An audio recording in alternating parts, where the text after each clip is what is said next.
Welcome to the new UI widgets tutorials. This tutorial is about the context menu widget. To use the menu, you need to add the context menu component. Menu items are edited on a separate window. Here you can specify the name, icon, checkmark, template of the menu item, the hotkey, and the action where this item is clicked. The nested menu items are also set right here. You will also need a context menu template. Initially, two item templates are available, the default template and the delimiter template. A minus sign is used as the key of the delimiter.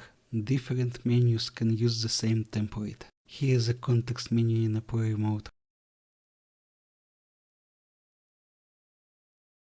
Nested context menu are supported.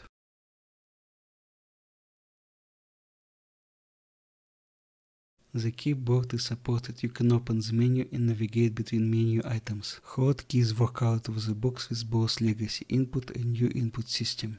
You can also use the context menu with any object on the scene, not just object on canvas. Add the physics recaster or physics recaster 2D component to the camera. Add the open context menu component to the game object and specify the context menu. Now menu is available for this object. That's all. Thanks for watching.